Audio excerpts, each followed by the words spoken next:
ഇല്ലാത്ത അപകടങ്ങളുടെ പേരിൽ ഇൻഷുറൻസ് കമ്പനികളെ കബളിപ്പിച്ച് കോടികളുടെ തട്ടിപ്പാണ് സംസ്ഥാനത്ത് നടക്കുന്നത്.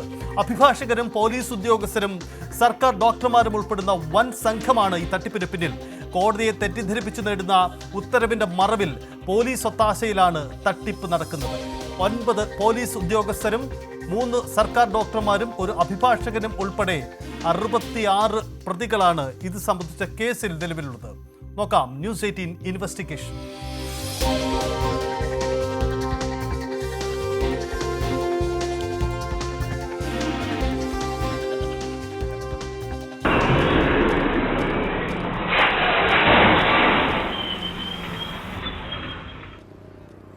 ഇൻഷുറൻസ് പരിരക്ഷയുള്ള വാഹനത്തിൽ നിന്നാണ് വീണ് അപകടമുണ്ടാകുന്നതെങ്കിലും നേരത്തെ കണ്ട വീഡിയോയിലേതുപോലെ അപകടമുണ്ടായാൽ അത് റോഡ് അപകടമായി കണക്ക് കൂട്ടില്ല. ഇൻഷുറൻസ് പരിരക്ഷ ലഭിക്കുകയുമില്ല. റാഷ് ആൻഡ് നെഗ്ലിജന്റ് ഡ്രൈവായി മാത്രമേ അത് കണക്കാക്കപ്പെടൂ.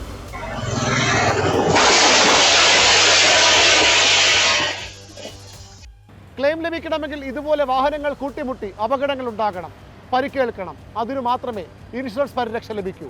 അതുകൊണ്ടാണ് അത്തരം അപകടങ്ങൾ സൃഷ്ടിക്കപ്പെടുന്നത്, അതിനുവേണ്ടിയുള്ള വ്യാജരേഖകൾ നിർമ്മിക്കപ്പെടുന്നത്.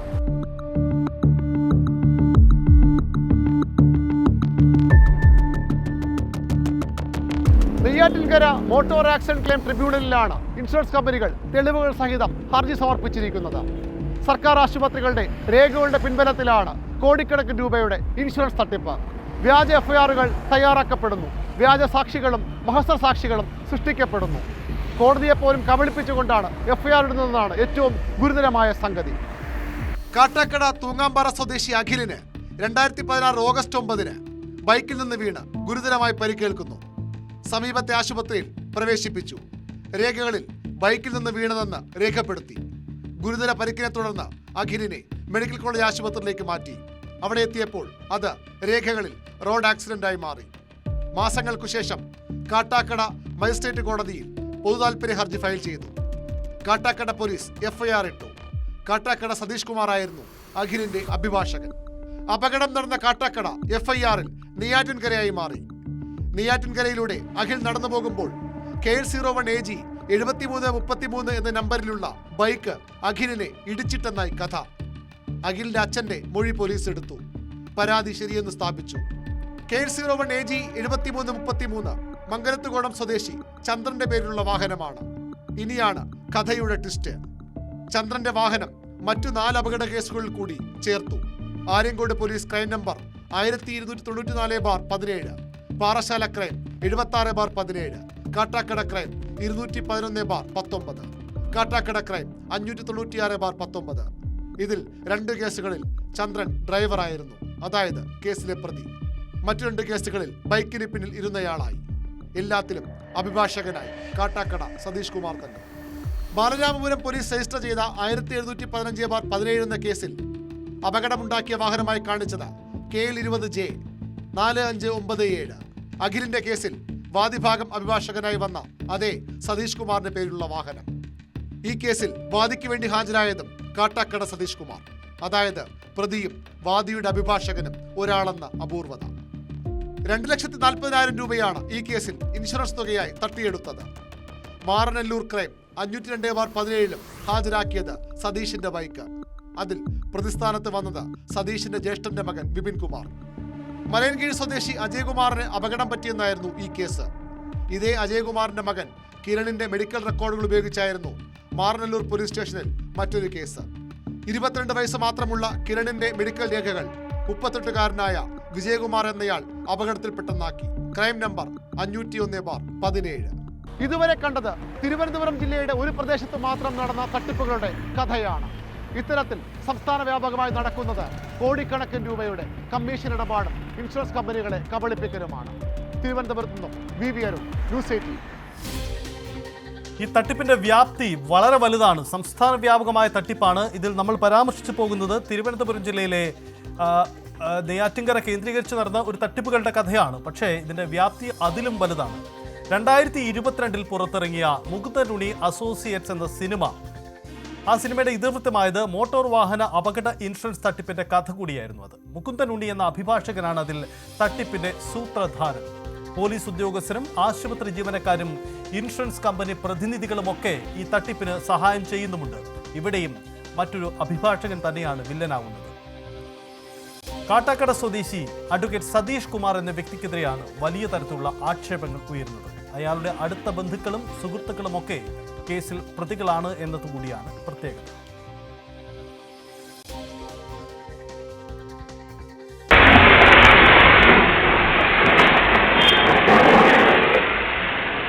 അഡ്വക്കേറ്റ് കാട്ടാക്കട സതീഷ് കുമാറിനെ ചുറ്റിപ്പറ്റിയാണ് ഇൻഷുറൻസ് തട്ടിപ്പെന്നാണ് പരാതി.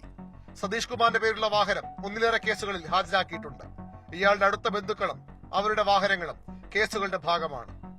സതീഷ് കുമാറിന്റെ ജ്യേഷ്ഠൻ വിജയകുമാറിന്റെ മകൻ പ്രതിയായ 502/17 നമ്പർ കേസിൽ ഉപയോഗിച്ചത് സതീഷിന്റെ വാഹനം.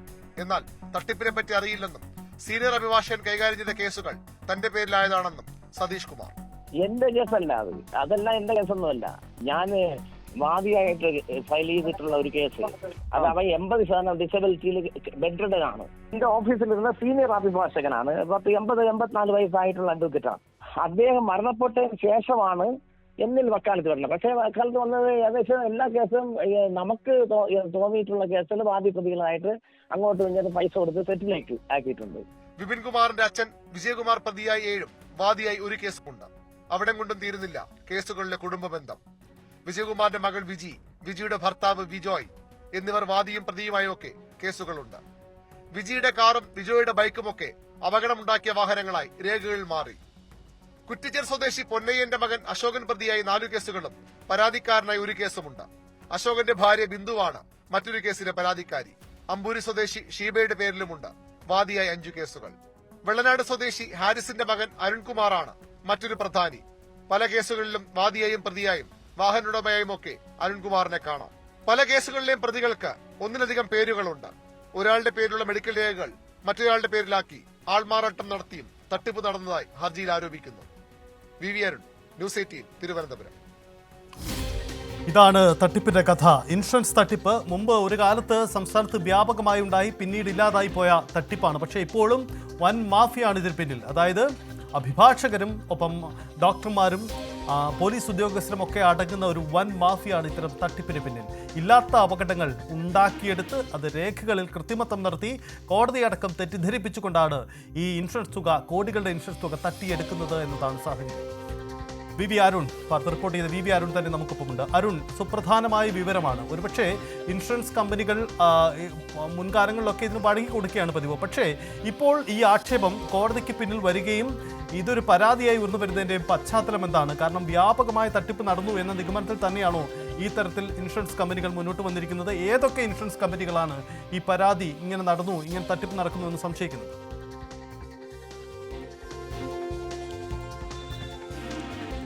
സഹിത്ത് ഇത്തരം പരാതികൾ നിരന്തരം വന്നു. ഒരു വാഹനം തന്നെ പല കേസുകളിൽ ഹാജരാക്കപ്പെടുന്നത് അവരുടെ ശ്രദ്ധയിൽപ്പെട്ടു. അങ്ങനെയാണ് ന്യൂ ഇന്ത്യ അഷുറൻസ് കമ്പനി ഇത് അന്വേഷണം ആരംഭിക്കുന്നത്. അവർ അവരുടെ രഹസ്യ സംവിധാനം ഉപയോഗിച്ച് അന്വേഷണം നടത്തുമ്പോഴാണ് ഈ തട്ടിപ്പിലേക്ക് ആദ്യം വരുന്നത്. തൂങ്ങാമ്പാറ സ്വദേശിയായ കാട്ടാക്കട തൂങ്ങാമ്പാറ സ്വദേശിയായ അഖിൽ എന്ന യുവാവിന് പറ്റിയ അപകടമാണ്. 9/8/2016 അദ്ദേഹത്തിന്റെ വീടിന് സമീപത്ത് വെച്ച് വാഹനത്തിൽ പോകുമ്പോൾ മറിഞ്ഞു വീണ് അപകടമുണ്ട്. ഗുരുതരമായ പരിക്ക് അഖിലിന് അത് സംഭവിച്ചു എന്നുള്ള വസ്തുതയാണ്. അഖിലിനെ ആദ്യം സമീപത്തെ സ്വകാര്യ ആശുപത്രി, ഇതെല്ലാം ഈ ഹർജിയിൽ പറയുന്ന വിവരമാണ്. കോടതിക്ക് മുമ്പാകെ, അതായത് മോട്ടോർ ആക്സിഡന്റ് ക്ലെയിംസ് ട്രിബ്യൂണൽ നെയ്യാറ്റിൻകരയ്ക്ക് മുമ്പാകെ സമർപ്പിച്ച IA നമ്പർ 2/2025 പറയുന്ന കാര്യങ്ങളാണ്. ഈ അഖിലിൻ്റെ ചികിത്സാ രേഖകളടക്കം അവർ കോടതി സമർപ്പിച്ചിട്ടുണ്ട്. അഖിലിനെ ആദ്യം കാട്ടാക്കട തന്നെയുള്ള ഒരു സ്വകാര്യ ആശുപത്രി പ്രവേശിപ്പിച്ചു. പരിക്ക് ഗുരുതരമെന്ന് കണ്ട് മെഡിക്കൽ കോളേജ് ആശുപത്രിയിലേക്ക് മാറ്റുകയായിരുന്നു. ഇവിടെ ആദ്യത്തെ ആശുപത്രി കൊണ്ടുചെല്ലുമ്പോൾ അവിടെ രേഖപ്പെടുത്തിയത് വാഹനത്തിൽ മറിഞ്ഞു വീണ പരിക്ക് എന്നുള്ളതായിരുന്നു. പിന്നീട് മെഡിക്കൽ കോളേജിലേക്ക് പോകുമ്പോൾ ഈ രേഖകൾ ഉണ്ടാകുമ്പോൾ അവിടെ ഇത് വാഹനം ഇടിച്ചുള്ള അപകടമായി മാറുന്നു. അതായത് നെയ്യാറ്റിൻകര വഴി ഇദ്ദേഹം നടന്നു പോകുമ്പോൾ ഒരു ബൈക്ക് വന്ന് ഇടിച്ച്, അതായത് KL 01 AG 7333 എന്ന ബൈക്ക്, അത് ഒരു ചന്ദ്രൻ്റെ ഉടമസ്ഥയിലുള്ള ബൈക്കാണ്. ആ ബൈക്ക് വന്ന് ഇടിച്ച് പരിക്കേൽക്കുന്ന തരത്തിലേക്ക് കാര്യങ്ങൾ മാറുന്നു. പിന്നീട് അത് മാസങ്ങൾക്ക് ശേഷം ഒരു പൊതുതാൽപര്യ ഹർജിയായി കോടതിയിൽ വരുന്നു. കോടതി സ്വാഭാവികമായും പോലീസ് കേസെടുക്കാത്ത വിഷയമായതുകൊണ്ട് തന്നെ കോടതിയിൽ ഇടപെടലുണ്ടാകണം. കോടതി ഇത് അന്വേഷിക്കാൻ കാട്ടാക്കട പോലീസിനെ ഏൽപ്പിക്കുന്നു. അങ്ങനെയാണ് മംഗലത്തുകോണം സ്വദേശി ചന്ദ്രൻ്റെ ബൈക്കാണ് ഈ ഇടിച്ചതെന്നൊക്കെ പോലീസ് കണ്ടെത്തുകയും FIR രജിസ്റ്റർ ചെയ്യുകയും ചെയ്യുന്നത്. ആ ബൈക്ക് പിന്നീട് മറ്റു ചില 4 കേസുകളിൽ കൂടി സമാനമായി ഇതേ ഇൻഷുറൻസ് കമ്പനിക്ക് മുമ്പാകെ 4 കേസുകളിൽ കൂടി ആ ബൈക്ക് ഈ ഇടിച്ച വാഹനമായി വരുന്നു. ചന്ദ്രൻ ചിലതിൽ പ്രതിയായിട്ടുണ്ട്, ചിലതിൽ വാദിയായിട്ടും ഒക്കെ ചന്ദ്രൻ്റെ പേര് വരുന്നു. അങ്ങനെയാണ് ഇൻഷുറൻസ് കമ്പനി അന്വേഷണം ആരംഭിക്കുന്നത്. അവിടെയാണ് ഈ ഒരു തട്ടിപ്പിൻ്റെ ഒരു ചങ്ങല തന്നെ വരുന്നത്. കാട്ടാക്കട സ്വദേശിയായ ഒരു അഭിഭാഷകൻ അഡ്വക്കേറ്റ് സതീഷ് കുമാറാണ് ഈ കേസുകളിൽ പലതിലും വക്കാലത്ത് ഇട്ടിട്ടുള്ളതെന്ന് ഈ ഇൻഷുറൻസ് കമ്പനി കോടതിയിൽ ഈ ഹർജിയിൽ പറയുന്നുണ്ട്. മാത്രവുമല്ല ഈ അഭിഭാഷകന്റെ വാഹനം തന്നെ പല കേസുകളിലും ഇടിച്ച വണ്ടിയായും ഓടിച്ചു പോകുന്ന വണ്ടിയായും ഒക്കെ ഈ അപകടം സംഭവിക്കുന്ന ആൾ ഓടിച്ചു പോകുന്ന വണ്ടിയായും ഒക്കെ ഹാജരാക്കപ്പെടുന്നുണ്ട്. അത് മഹസർ ഈ കേസിൽ ചേർക്കപ്പെടുന്നുണ്ട്. ഒരു കേസാകട്ടെ സതീഷിന്റെ വണ്ടി തന്നെ ഇടിച്ച് അപകടമുണ്ടാകുന്നു. ആ അപകടം സ്വാഭാവികമായും സതീഷിന്റെ വണ്ടിയാകുമ്പോൾ ആരുപയോഗിച്ചു എന്നുള്ളത് പിന്നീട് ചോദ്യമാണ്. ആ ഉണ്ടായ ആൾക്ക് വേണ്ടി ഹാജരാകുന്നു സതീഷാണ്. അങ്ങനെ തികച്ചും വൈരുദ്ധ്യം നിറഞ്ഞ പല നടപടികളും ശ്രദ്ധയിൽപ്പെടുന്നു. അങ്ങനെയാണ് ഈ കമ്പനി ഇത് അന്വേഷണം ആരംഭിക്കുകയും വലിയൊരു ക്രമക്കേട് കണ്ടെത്തുകയും ചെയ്തത്. ഇതൊരു വലിയൊരു ചങ്ങല തന്നെ ഇതിന് പിന്നിലുണ്ട്. ഒരു പ്രത്യേക സ്ഥലത്തുള്ള ആളുകൾ, അവരുടെ ബന്ധുക്കൾ, അവരുടെ സഹായികൾ, അവരുമായി അടുത്ത് നിൽക്കുന്ന ആളുകളൊക്കെ ഉൾപ്പെടുന്ന ഒരു ചങ്ങല തന്നെ ഇതിലുണ്ട്. പല ആളുകൾ ഇതിന് ബന്ധമുണ്ട്. ഇതൊരു അഭിഭാഷകൻ മാത്രം വിചാരിച്ച് നടക്കുന്ന കാര്യമല്ല. പോലീസിൻ്റെ FIR വേണം. ഇങ്ങനൊരു അപകടം നടന്നു എന്ന് സ്ഥിരീകരിക്കാൻ ഒരു FIR വേണം. അത് സ്ഥലപരിശോധന നടത്തി മഹസർ രേഖപ്പെടുത്തി വേണം പോലീസ് തയ്യാറാക്കേണ്ടത്. സാക്ഷിമൊഴികൾ വേണം. ഈ എല്ലാ സാക്ഷിമൊഴികളും ഇവിടെ സൃഷ്ടിക്കപ്പെടുന്നുണ്ട്. എല്ലാ FIRകളും തയ്യാറാക്കപ്പെടുന്നുണ്ട്. പോലീസ് ഇതിന് ഒത്താശ ചെയ്യുന്നുണ്ട്. സർക്കാർ മെഡിക്കൽ കോളേജ് ആശുപത്രി, തിരുവനന്തപുരം മെഡിക്കൽ കോളേജ് ആശുപത്രിയിലെ ഡോക്ടർമാരുടെ 3 ഡോക്ടർമാരുടെ സർട്ടിഫിക്കറ്റ് പലപ്പോഴായി മാറി മാറി ഉപയോഗിക്കപ്പെടുന്നുണ്ട്. കോടതിയെ കബളിപ്പിച്ചുകൊണ്ട് അപകടം നടന്നു, അതുകൊണ്ട് FIR ഇടണമെന്ന ആവശ്യം വാങ്ങി വരുന്നുണ്ട്. പലതിലും ഇവർ ഇതിനകം തന്നെ ക്ലെയിം വാങ്ങി എടുത്തിട്ടുണ്ട്. ചിലതൊക്കെ ഈ കമ്പനി പരാതിയുമായി ഇറങ്ങുമ്പോൾ പിൻവലിച്ചു പോയ പരാതികളുമുണ്ട്. അങ്ങനെ നിരവധി പരാതികൾ ഇവിടെ തന്നെ കോടിക്കണക്കിന് രൂപയുടെ നെയ്യാറ്റിൻകര കോടതിയിൽ തന്നെ കോടിക്കണക്കിന് രൂപയുടെ തട്ടിപ്പ് നടന്നതായാണ് ഈ കമ്പനി ഇപ്പോൾ ആരോപിക്കുന്നത്. കമ്പനി പരാതിയുമായി കോടതിയിൽ എത്തിയിട്ടുള്ളത്. കോടതിയുടെ പരിഗണനയിലാണ് ഇപ്പോൾ ഈ പരാതിയുള്ളത്. 60 പേരെയാണ് ഇതിൽ പ്രതി ചേർത്തിട്ടുള്ളത്. അതിൽ പോലീസ് ഉദ്യോഗസ്ഥരുണ്ട്. 9 സബ് ഇൻസ്പെക്ടർമാർ ഈ കേസിൽ ഇപ്പോൾ നിലവിൽ പ്രതികളായി ചേർത്തിട്ടുണ്ട്. കാട്ടാക്കട പോലീസ് സ്റ്റേഷനിലെ T സുരേന്ദ്രൻ അടക്കമുള്ള 12 പേരെ ഉൾപ്പെടുത്തിയിട്ടുണ്ട്. ഇതിൽ 3 സർക്കാർ ഡോക്ടർമാരുണ്ട്, ഒരു അഭിഭാഷകനുണ്ട്, വേറെയും നിരവധി ആളുകൾ. ഈ 60ഓളം പേർ ഇതിൽ പല കേസുകളിലായി ഇതിനകം ഈ പ്രതിപട്ടികയിലുണ്ട്. ഇത് ഒരു ക്രിമിനൽ കുറ്റം നടന്നിരിക്കുന്നു എന്നൊരു ആരോപണമാണ് ഇപ്പോൾ ഉന്നയിക്കുന്നത്. സ്വാഭാവികം അതിൻ്റെ ഭാഗമായുള്ള അന്വേഷണവും ഉണ്ടാകാൻ തന്നെയാണ് സാധ്യത. ഏതായാലും അത്യന്തം ഞെട്ടിക്കുന്ന ഒരു തട്ടിപ്പ് തന്നെയാണ് നടക്കുന്നത്. കോടിക്കണക്കിന് ഇത് ഏറ്റവും നേരത്തെ ഇൻട്രോയിൽ വായിച്ചതുപോലെ ഇത് തിരുവനന്തപുരത്തിൻ്റെ ഒരു പ്രദേശത്ത് മാത്രം, അതായത് കാട്ടാക്കട കേന്ദ്രീകരിച്ച് നടന്ന ഒരു തട്ടിപ്പ് മാത്രമാണ്. മറ്റു ചില പ്രദേശങ്ങളിലെ ആളുകൾ അടക്കം ഇതിൽ ഉണ്ട്. ഒരു നിരവധി 60ഓളം പേരുടെ പട്ടിക നമ്മുടെ കയ്യിൽ ഇപ്പോൾ തന്നെ ഈ ആരോപണ വിധേയരുടെ പട്ടികയുണ്ട്. അവർക്ക് അവരുടെ ഭാഗം പറയാനും ഉണ്ടാകും. പക്ഷേ വളരെ കൃത്യമായി ഒരു വാഹനം തന്നെ പല കേസുകളിൽ പ്രതി ചേർക്കപ്പെടുന്നു. ഒരു അഭിഭാഷകൻ തന്നെ അടുത്ത ബന്ധുക്കൾ, രക്തബന്ധുക്കൾ അടക്കമുള്ളവർ ഈ കേസുകൾ ഉൾപ്പെടുന്നു. അദ്ദേഹം അതിനുവേണ്ടി വാദിക്കുന്നു. അദ്ദേഹത്തിൻ്റെ വാഹനം പിടിച്ചുണ്ടായ അപകടത്തിലും അദ്ദേഹം ഈ വാദിഭാഗത്തിന് വേണ്ടി രംഗത്ത് വരുന്നു. അങ്ങനെ തീർത്തും വിചിത്രമായ ഞെട്ടിക്കുന്ന തരത്തിലുള്ള തട്ടിപ്പാണ് ഈ മോട്ടോർ വാഹന ക്ലെയിമുമായി ബന്ധപ്പെട്ട് നടക്കുന്നത്. 2022 മുകുന്ദനുണ്ണി അസോസിയേറ്റഡ് സിനിമ കാണുമ്പോൾ ഒരുപക്ഷെ പലർക്കും അതൊരു അതിശയമായി തോന്നിയിരിക്കാം. പക്ഷേ ആ അതിശയം ഇപ്പോഴും നടക്കുന്നുണ്ട്. അതുകൊണ്ട് ഒരുപാട് ആളുകൾ അത് മാത്രം ഒരു ഉപജീവനമാക്കി ജീവിക്കുന്നുണ്ട്. ഒരുപാട് ആളുകൾ തട്ടിക്കപ്പെടുന്നുണ്ട്. വ്യാജ അപകടങ്ങൾ സൃഷ്ടിക്കപ്പെടുന്നു. വ്യാജ FIRകൾ തയ്യാറാക്കപ്പെടുന്നു. കോടതികളെ പോലും തെറ്റിദ്ധരിപ്പിച്ചുകൊണ്ട് FIR ഇടാൻ നിർബന്ധമാകുന്നു. ജനങ്ങൾക്ക് പോലീസിൽ നീതി ലഭിച്ചില്ലെങ്കിൽ, പോലീസ് നിയമ നടപടി സ്വീകരിച്ചില്ലെങ്കിൽ അപ്പോൾ വേണം ഈ പൊതുതാൽപര്യ ഹർജിയിലോടുകൂടി കോടതികൾ ഇടപെടുന്നത്. പക്ഷേ അവിടെ ഈ മോട്ടോർ വാഹന അപകട കേസുകളിൽ കോടതികളെ കബളിപ്പിച്ചുകൊണ്ട് തന്നെ FIR ഇടിക്കുന്നത് അത്യന്തം ഗുരുതരമായ സ്ഥിതിവിശേഷം കൂടി ഈ തട്ടിപ്പുമായി ബന്ധപ്പെട്ടുണ്ട്. അരുൺ, ഇതൊരു അസാധാരണമായ തട്ടിപ്പാണ്. കാരണം ഒരുപക്ഷെ ഇത് കാണുന്ന പ്രേക്ഷകർ ധരിക്കുക ഞങ്ങളുടെ വാഹനത്തിന് ഇൻഷുറൻസ് ഇല്ലേ, പിന്നെ എന്താണ് ഞങ്ങൾക്ക് ഇൻഷുറൻസ് ക്ലെയിം കിട്ടില്ല എന്നതാണ്. പക്ഷേ അവിടെ പ്രേക്ഷകരുടെ അറിവിലേക്ക് പങ്കുവയ്ക്കാനുള്ള കാര്യം, എല്ലാത്തരം ആക്സിഡൻറ്റുകൾക്കും ഇൻഷുറൻസ് കിട്ടില്ല. അതിന് കൃത്യമായ ചില വ്യവസ്ഥകളുണ്ട്. അരുൺ, പ്രേക്ഷകരുടെ ആ സംശയത്തിന് നമുക്ക് എങ്ങനെ മറുപടി കൊടുക്കാം? ഉദാഹരണമായി ഒരു ബൈക്ക് ഓടിച്ചു പോകുന്ന ആ വാഹന ഉടമ അയാൾ മറിഞ്ഞു വീണാൽ അതിന് ക്ലെയിം കിട്ടണമെന്നില്ല. അതിന് ചില വ്യവസ്ഥകളുണ്ട്. എന്താണ് ഈ വ്യവസ്ഥകൾ? അത് എങ്ങനെയാണ് മിസ്യൂസ് ചെയ്യപ്പെടുന്നത്? അരുൺ,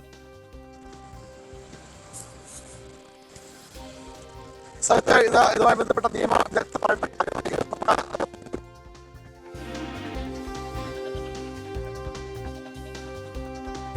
അരുണിലേക്ക് വരാം. ഓടിക്ക് ചില പ്രശ്നങ്ങൾ. അതായത് ഇത് ഒരു അസാധാരണ തട്ടിപ്പാണ്. അതായത് പോലീസ് ഉദ്യോഗസ്ഥരുടെ ഒരു വലിയ സംഘം, ഇതിൽ അഭിഭാഷകരുടെ വലിയ തരത്തിലുള്ള ഇടപെടലുകൾ, കോടതിയെ തെറ്റിദ്ധരിപ്പിക്കാനുള്ള ചരടുവലികൾ, സാക്ഷികളായി നിരത്തുന്നവർ മറ്റൊരു തരത്തിൽ. ഇങ്ങനെ ഒരു വലിയ മാഫിയ സംഘം തന്നെയാണ് ഇത്തരത്തിൽ ഇൻഷുറൻസ് ഒക്കെ തട്ടിയെടുക്കുന്നതിന് വേണ്ടി പ്രവർത്തിക്കുന്നത് എന്നതാണ് സാഹചര്യം. 3 പ്രധാനപ്പെട്ട ഇൻഷുറൻസ് കമ്പനികളാണ് ഇത് പരാതിയുമായി വന്നത്. പക്ഷേ ഇതിനുമപ്പുറം സംസ്ഥാന വ്യാപകമായി നിരവധി കോടതികളിൽ ഇത് പരാതിയുമായി ഇൻഷുറൻസ് കമ്പനികൾ മുന്നോട്ട് പോകുന്നു എന്ന സാഹചര്യം കൂടിയുണ്ട്. ഇത് അടുത്തിടെ നെയ്യാറ്റിൻകര MSCT കോടതിയിലാണ് ഈ വിഷയത്തിൽ പ്രധാന പരാതികൾ ഉയരുകയും ചെയ്യുന്നത്. അഭിഭാഷകൻ അഡ്വക്കേറ്റ് കൊല്ലങ്കോട് രവീന്ദ്രൻ നായർ നമുക്കൊപ്പമുണ്ട്. അദ്ദേഹമാണ് ന്യൂ ഇന്ത്യ അഷുറൻസ് കമ്പനിക്ക് വേണ്ടി കോടതിയിൽ ഈ ഹർജി നൽകിയിരിക്കുന്നത്. താങ്കൾ എങ്ങനെയാണ് ഈ വിഷയം, നിങ്ങളുടെ കമ്പനി ഇത് ഒരു പരാതിയായി ഉന്നയിക്കുന്നതിൻ്റെ പശ്ചാത്തലം ഒരുങ്ങിയത്? എങ്ങനെ ഈ തട്ടിപ്പ് നടക്കുന്നു എന്ന ബോധ്യമാണ് നിങ്ങൾക്ക് ഉണ്ടായത്? ഇതൊരു കോടതിക്ക് മുന്നിലേക്ക് എത്തുന്ന വഴി ഒരുങ്ങിയത് എങ്ങനെയാണ്?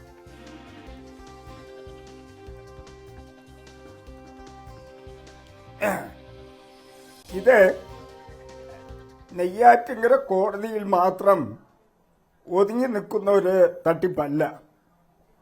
ഇത് കേരളം മൊത്തത്തിൽ ഇതുപോലുള്ള തട്ടിപ്പുകൾ നടന്നുകൊണ്ടിരിക്കുന്നു. അതിൽ വളരെ വ്യക്തമായി എനിക്ക് പറയാനുള്ളത്, തിരുവനന്തപുരം MACT കോടതി കേന്ദ്രീകരിച്ച് ആയിരക്കണക്കിന് കേസുകൾ തട്ടിപ്പ് നടത്തി പൈസ വാങ്ങിപ്പോയിരിക്കുന്നു എന്നുള്ളതാണ്. ഈ കേസിൽ എന്നെ ഏൽപ്പിക്കുമ്പോൾ ഒരു 2 കേസ് ഒന്നിച്ചു വന്നപ്പോൾ ഞാൻ അത് പരിശോധിച്ചപ്പോൾ അതിൽ ഒരു കക്ഷി രാജസ്ഥാനിൽ വെച്ചൊരു ആക്സിഡന്റ് നടന്ന് 2017 ആക്സിഡന്റ് നടന്ന് അവിടെ ചികിത്സിച്ചിട്ട് ഈ മെഡിക്കൽ കോളേജ് തിരുവനന്തപുരം മെഡിക്കൽ കോളേജിൽ വന്ന് ചികിത്സ കഴിഞ്ഞ് അയാൾ ഒരു ഡിസബിലിറ്റി സർട്ടിഫിക്കറ്റും മെഡിക്കൽ ബോർഡിന്റെ ഡിസബിലിറ്റി സർട്ടിഫിക്കറ്റും വാങ്ങിയിരുന്നതിന് ശേഷം ഈ മനുഷ്യൻ 2019 കാട്ടാക്കട വെച്ച് ആക്സിഡന്റ് നടന്നതായി ഒരു കേസ് ഉത്ഭവിപ്പിച്ച് എന്റെ മുന്നിൽ കമ്പനിക്ക് വേണ്ടി അപ്പിയർ ചെയ്യാൻ വേണ്ടിയുള്ള വക്കാലത്ത് വന്നപ്പോൾ ഞാൻ പരിശോധിച്ചപ്പോൾ എനിക്ക് മനസ്സിലായി ഈ കേസ് 2017 എന്നുള്ള മെഡിക്കൽ റെക്കോർഡിന്റെ ഒരു അംശത്തിൽ കൂടി ഞാൻ മനസ്സിലാക്കി. ഞാൻ അതുപോലെ തന്നെ പല കേസുകളും ഞാൻ എടുത്ത് പരിശോധിച്ചപ്പോൾ അതിൽ പ്രധാനമായും വന്നിരിക്കുന്നത് ഈ അഡ്വക്കേറ്റിന്റെ ഒരു ബന്ധുവാണ് അതിൽ വന്നിരിക്കുന്നത്. അത് കഴിഞ്ഞിട്ട് ഞാൻ ഈ കേസ് ഇപ്പൊ ഞാൻ കൊടുത്തിരിക്കുന്നത് 942/17 എന്ന് പറയുന്ന ഈ ഇന്റർലോക്യൂട്ടറി ആപ്ലിക്കേഷൻ കൊടുക്കാൻ ആധാരമായ കേസ്. ആ കേസിനെ ഞാൻ പരിശോധിച്ചപ്പോൾ അത് കൃത്യമായി എനിക്ക് മനസ്സിലായത്, ഈ വണ്ടി ഓട്ടിച്ചു കൊണ്ടുപോയ ഇതിലെ ആപ്ലിക്കന്റ് ഒരു വണ്ടി ബൈക്ക് ഓട്ടിച്ചോണ്ട് പോയി ഹമ്പിൽ കയറി തലകുത്തനെ വീണാണ് അപകടം നടന്നു എന്ന് പങ്കജ കസ്തൂരിയിലെ മെഡിക്കൽ റെക്കോർഡ് കൊണ്ട് വളരെ വ്യക്തമായി അയാളെ ആദ്യമായി പങ്കജ കസ്തൂരി ഹോസ്പിറ്റലിൽ കൊണ്ടുപോകുന്നു. അവിടുത്തെ മെഡിക്കൽ റെക്കോർഡ് കൊണ്ട് വളരെ വ്യക്തമായി അതിൽ കൃത്യമായി എഴുതിയിട്ടുണ്ട്, അലിജഡ് കാസ് fall from bike while he was riding എന്ന് വളരെ കൃത്യമായി എഴുതിയിട്ടുണ്ട്. പക്ഷേ അത് മറച്ചു വെച്ച് ആ ഡോക്യുമെന്റിനെ മറച്ചു വെച്ചുകൊണ്ട് മെഡിക്കൽ കോളേജിൽ പോയി ചികിത്സിച്ച ഒരു ട്രീറ്റ്മെന്റ് സർട്ടിഫിക്കറ്റിന്റെ അകത്ത് RTA എന്നെഴുതി. RTA എന്ന് പറഞ്ഞാൽ അതിന് ഒരുപാട് ഡെഫിനിഷനാണ്. വണ്ടി റോഡ് ട്രാഫിക് ആക്സിഡന്റ് എന്ന് പറഞ്ഞാൽ അതിന് ഒരുപാട് അർത്ഥമുണ്ട്.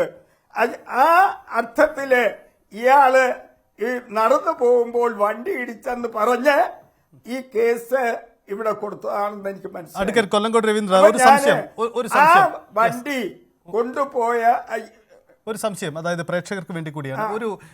എന്റെ വാഹനത്തിന് ഒരു ഇൻഷുറൻസ് ഉണ്ട്, അതുകൊണ്ട് എനിക്ക് ഏതൊക്കെ അപകടങ്ങളിലാണ് ഇൻഷുറൻസ് ക്ലെയിം കിട്ടാൻ യോഗ്യൻ? അതൊരു സ്വാഭാവിക സംശയമാണ്. ഇപ്പോൾ താങ്കൾ പറയുമ്പോഴാണ് വെറുതെ വാഹനത്തിൽ നിന്ന് മറിഞ്ഞു വീണാൽ അത് ഇൻഷുറൻസ് കിട്ടില്ല. എന്താണ് ഈ വ്യവസ്ഥ? ഏത് രീതിയിലുള്ള വ്യവസ്ഥയാണ് ഇവർ മിസ്യൂസ് ചെയ്യുന്നത്? അതൊന്ന് വ്യക്തമാക്കാമോ? അതായത് എനിക്ക് ഒരു വാഹനം ഉണ്ടെങ്കിൽ ആ വാഹനത്തിന് പേഴ്സണൽ ആക്സിഡന്റ് ക്ലെയിം ഉണ്ടെങ്കിൽ PA കവർ എന്ന് പറയും, കവർ ഉണ്ടെങ്കിൽ എനിക്കൊരു അപകടം പറ്റിയാൽ മരിച്ചാൽ 2 ലക്ഷവും അപകടത്തിൽ മുറിവ് പറ്റിക്കഴിഞ്ഞാൽ 1 ലക്ഷം രൂപയും കിട്ടുന്ന ഒരു പ്രൊവിഷൻ ഉണ്ട്. അതിന് MACT കോടതിയിലൊന്നും പോകേണ്ട കാര്യമില്ല. അത് ഇൻഷുറൻസ് കമ്പനിയിൽ ക്ലെയിം കൊടുത്തു കഴിഞ്ഞാൽ കൊടുക്കുന്നതാണ്. അതിൽ മാത്രം ചുരുങ്ങും. അത് ചുരുങ്ങാതിരിക്കാൻ വേണ്ടിയാണ് ഒന്നീ ഈ ആളിനെ പില്ലൻ റൈഡറാക്കും. അതും കോംപ്രിഹെൻസീവ് പോളിസിയിൽ വേണം പില്ലൻ റൈഡറാക്കാൻ. ആക്ട് പോളിസിയിലാണെങ്കിൽ അതും കിട്ടൂല. Act policies only cover third പാർട്ടിയാണ്. കോംപ്രിഹെൻസീവ് പോളിസി ആണെങ്കിൽ അത് പില്ലനെ കൂടി കവർ ചെയ്യും. അങ്ങനെ ഒരു കവറുള്ള ഒരു പോളിസിയിൽ ഇവനെ പില്ലനാക്കുന്നു. അതാണ് ഒരു കാര്യം. 2, നമ്മളെ വണ്ടി വേറൊരു വണ്ടി നമ്മൾ ഓടിച്ചു പോകുന്ന വണ്ടിയിൽ വേറൊരു വണ്ടി റാഷ് ആൻഡ് നെഗ്ലിജന്റ് ആയിട്ട് വന്ന് ഇടിച്ച് നമ്മളെ തള്ളിയിട്ടാൽ നമുക്ക് ക്ലെയിം കിട്ടും. ഇപ്പൊ പുതിയ നിയമം അനുസരിച്ച് അയാൾക്ക് ഡ്രൈവിംഗ് ലൈസൻസ് നിർബന്ധമായി ഉണ്ടാവണം. വണ്ടിക്ക് പെർമിറ്റ് ആവശ്യമുള്ള വണ്ടിയാണെങ്കിൽ പെർമിറ്റ് ഉണ്ടാകണം. ലൈസൻസ് നിർബന്ധമായി ഉണ്ടാകണം. പോളിസി നിർബന്ധമായി ഉണ്ടാകണം. അവൻ മദ്യപിക്കുന്ന ആളിനാണെങ്കിൽ മദ്യപിച്ചാണ് വണ്ടി ഓട്ടിച്ചെങ്കിലും ഈ ഇൻഷുറൻസ് കമ്പനിക്ക് അതൊരു വയലേഷൻ പോളിസി എന്നുള്ള ഒരു ക്ലോസില് വേണമെങ്കിൽ ഡിനേ ചെയ്യാമെന്നാണ് പുതിയ നിയമം. ശരി, ഒരു സംശയം. അതായത് ക്ലെയിം തുക കൂടുതൽ അതെ ക്ലെയിം തുക കൂടുതൽ കിട്ടുന്നതിന് വേണ്ടി വലിയ അപകടം എന്നത് വരുത്തി തീർത്തുകൊണ്ട് ബോധപൂർവമായി കോടതിയിലെത്തി ഇത് വാങ്ങിയെടുക്കുന്നതാണ് സംശയിക്കുന്നത്. അങ്ങനെയെങ്കിൽ ഉദാഹരണം നമുക്ക് തിരുവനന്തപുരം ജില്ല തന്നെ പരിശോധിക്കാം. ഇവിടെ എത്ര കണ്ട് തുകയുടെ ഒരു തട്ടിപ്പ് നടന്നിട്ടുണ്ട്, എത്ര കണ്ട് ആളുകൾ ഈ പൈസ വാങ്ങിപ്പോയിട്ടുണ്ട് എന്നാണ് നിങ്ങൾ സംശയിക്കുന്നത്? അത്തരമൊരു സംശയം നിങ്ങളുടെ കമ്പനിക്കുണ്ടോ? ഇത് നിങ്ങളുടെ ഇൻഷുറൻസ് കമ്പനിയുടെ സംശയം മാത്രമാണോ? മറ്റേതൊക്കെ കമ്പനികൾ ഈ ഒരു ആക്ഷേപമായ രംഗത്തുണ്ട്? ഇല്ല, ഞാന് മിക്കവാറും 10 ഇൻഷുറൻസ് കമ്പനിക്ക് വേണ്ടി അപ്പിയർ ചെയ്യുന്ന ഒരു അഡ്വക്കേറ്റാണ്. 1 2 അല്ല. ഞാൻ 10 ഇൻഷുറൻസ് കമ്പനി ഇപ്പം ഇതിൽ ഉൾപ്പെട്ട ന്യൂ ഇന്ത്യ അഷുറൻസ് കമ്പനിയും യുണൈറ്റഡ് ഇന്ത്യയും നാഷണൽ ഇൻഷുറൻസ് കമ്പനിയിൽ ഞാൻ അപ്പിയർ ചെയ്യുന്നു. കുറേ കാലം കൊണ്ട് അപ്പിയർ ചെയ്യുന്നതാണ്. ഇങ്ങനെ എന്റെ കണക്കൂട്ടൽ ഇവിടെ 2000-ഓളം കേസ് തിരുവനന്തപുരം ജില്ലയിൽ തന്നെ തട്ടിപ്പ് നടത്തിയിരിക്കുന്നു എന്നാണ് എനിക്ക് പറയാനുള്ളത്. 2000-ഓളം കേസ് ഈ ജില്ലയിൽ വൻതോതിൽ തട്ടിപ്പ് നടത്തിയിരിക്കുന്നു. അതിൽ ബഹുഭൂരിപക്ഷം കേസ് സെറ്റിൽ ചെയ്ത് പൈസ കൊടുത്തിരിക്കുന്നു. അങ്ങനെ ഒരു വലിയ തട്ടിപ്പ് വരുമ്പോൾ അത് 50 കോടിയോ അതിന്റെ മുകളിലേക്ക് എത്തുമെന്നാണ് എന്റെ എളിയ ഒരു കാൽക്കുലേഷൻ. ഈ താങ്കളുടെ ഹർജിയിൽ പരാമർശിക്കുന്ന ഒരു അഭിഭാഷകന്റെ പേരുണ്ട്. താങ്കളുടെ പ്രൊഫഷണൽ തന്നെയുള്ള അഭിഭാഷകനാണ്. അപ്പം ഇത്തരം ആളുകൾക്കൊക്കെ ഉൾപ്പെടുന്ന ഒരു വലിയ സംഘം ബോധപൂർവമായി പ്രവർത്തിക്കുന്നു എന്ന് തന്നെയല്ലേ സംഭവം? കാരണം ഇതിൽ പോലീസ് ഉദ്യോഗസ്ഥരുണ്ട്, ഡോക്ടർമാരുണ്ട്. ഇവരൊക്കെ ഈ തട്ടിപ്പിന് കൂട്ടി നിൽക്കുകയല്ലേ ചെയ്യുന്നത്?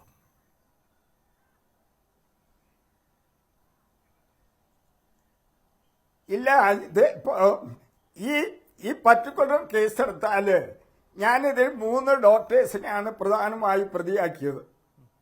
പ്രതിയാക്കാൻ കാരണം ഒരു കേസ് ഉത്ഭവിച്ചു കഴിഞ്ഞാൽ അതിൽ ഒരു FIR വരും. ആദ്യമായി FIR വരും മുമ്പ് തന്നെ ആക്സിഡന്റ് രജിസ്റ്റർ ഊണ്ട് രജിസ്റ്റർ വരും. ഊണ്ട് രജിസ്റ്റർ ചിലപ്പോൾ FIR കഴിഞ്ഞ് അത് കഴിഞ്ഞ് FIR വരും, അത് കഴിഞ്ഞ് ഇൻവെസ്റ്റിഗേഷൻ വരും, അത് കഴിഞ്ഞ് ചാർജ് വരും. ഇതിന്റെ ഇടയിലാണ് മെഡിക്കൽ റെക്കോർഡ് വരുന്നത്. ഇതിലല്ല സംഭവിച്ചിരിക്കുന്നത്. ഈ പർട്ടിക്കുലർ IA കേസുകളെല്ലാം ഒരു ട്രീറ്റ്മെന്റ് സർട്ടിഫിക്കറ്റിന് മാത്രമാണ് ഇതിൽ ചേർത്തിരിക്കുന്ന മെഡിക്കൽ റെക്കോർഡ്. അതായത് ഒരാളെ മെഡിക്കൽ കോളേജിൽ അഡ്മിറ്റ് ചെയ്താൽ അങ്ങനെയാണ് ഒരു പർട്ടിക്കുലർ ഡോക്ടർ മെഡിക്കൽ കോളേജിൽ ഒരു പേഷ്യന്റിനെ ഈ കേസിലെ പേഷ്യന്റിനെ അഡ്മിറ്റ് ചെയ്യുന്നു. ഒരു ദിവസത്തേക്ക് അഡ്മിറ്റ് ചെയ്യുന്നു. അഡ്മിറ്റ് ചെയ്ത് ട്രീറ്റ് ചെയ്യുന്നു. എന്താണ് സംഭവം? അയാളെ 2 കാലും ഒടിഞ്ഞതാണ്, കൈ ഒടിഞ്ഞതാണ്. അയാൾക്ക് മറ്റേ ഇന്റേണൽ ഫിക്സേഷൻ ഉണ്ടോ, അയാളെ കിടത്തിയിട്ടുണ്ടോ? അതൊന്നുമില്ല. ഇന്ന് അഡ്മിറ്റ് ചെയ്യുന്നു, ഇന്ന് ഡിസ്ചാർജ് ചെയ്യുന്നു, കൊടുക്കുന്നു ട്രീറ്റ്മെന്റ് സർട്ടിഫിക്കറ്റ്. ഈ ട്രീറ്റ്മെന്റ് സർട്ടിഫിക്കറ്റ് ആണ് ഈ കേസിന്റെ മെഡിക്കൽ റെക്കോർഡായി വെക്കുന്നത്. ക്ലെയിം ഇതനുസരിച്ചാണ് ക്ലെയിം വരുന്നത്. ക്ലെയിം വാങ്ങിക്കാനും അതേസമയം ഇയാളെ ആദ്യമായി ഏതെങ്കിലും ഹോസ്പിറ്റലിൽ കൊണ്ടുപോയിട്ടുണ്ടെങ്കിൽ അലിജ്ഡ് കോസ്റ്റ് കൃത്യമായി പറയും. വണ്ടി ഇടിച്ചതിൽ വെച്ച്, അല്ലെങ്കിൽ വണ്ടിയിൽ വീഴുന്നതിൽ വെച്ച്, അല്ലെങ്കിൽ മാവിന് വീഴുന്നതിൽ വെച്ച്, അല്ലെങ്കിൽ തെങ്ങിന് വീഴുന്നതിൽ വെച്ച്, ഇതെല്ലാം വരുമ്പോഴാണ് നമ്മൾ ആദ്യമായി ഏർലിയസ്റ്റ് ഡോക്യുമെന്റ് എന്ന് പറയുന്നത് വൂണ്ട് സർട്ടിഫിക്കറ്റ്, അല്ലെങ്കിൽ ആദ്യമായി ഒരു ഡോക്ടർ ഇയാളെ കാണുമ്പോഴാണ് ഏർലിയസ്റ്റ് ഡോക്യുമെന്റ് ഇതിൽ ജനിക്കുന്നത്. അത് വെച്ചിട്ടാണ് നമ്മൾ ഇത് എങ്ങനെയാണ് ഈ കേസ് വന്നു എന്ന് നിഗമനത്തിൽ എത്തുന്നത്. ഇത് ഒറ്റ നിഗമനത്തിൽ എത്തൂല. ആർട്ടി എന്ന് പറഞ്ഞ് ഒന്ന് എഴുതും. ശരി. M A Sathar, president general insurance agents അസോസിയേഷന്റെ ആളുകൂടി നമുക്കൊപ്പം ഉണ്ട്. ശ്രീ എം എ സത്താർ, നിങ്ങൾക്ക് ശ്രദ്ധയിൽപ്പെട്ടിട്ടുണ്ടോ ഇത്തരം തട്ടിപ്പുകൾ നടക്കുന്നത്? കാരണം മോട്ടോർ വാഹനം എടുക്കുമ്പോൾ നമ്മളൊരു ഇൻഷുറൻസ് നേടുന്നുണ്ട്. ആ ഇൻഷുറൻസ് തട്ടിയെടുക്കുന്നതിന് വേണ്ടി ബോധപൂർവമായി ഇങ്ങനെ ഒരു സംഘം വ്യാജ ക്ലെയിമുകൾ ഉണ്ടാക്കുന്നു. അത് ശ്രദ്ധയിൽപ്പെട്ടിട്ടുണ്ടോ?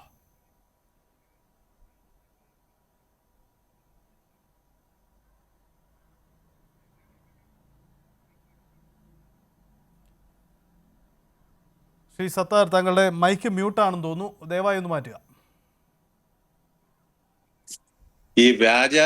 കേൾക്കാം, പറഞ്ഞോളൂ. ഈ വ്യാജ ക്ലെയിമുകളെ സംബന്ധിച്ച് ഇപ്പോൾ മാത്രമല്ല, ഈ തിരുവനന്തപുരമാണ് അതിന്റെ ഒരു പ്രധാനപ്പെട്ട കേന്ദ്രമായി പലപ്പോഴും വാർത്തകളിൽ നിറഞ്ഞു നിൽക്കുന്ന ഒരു സ്ഥലം.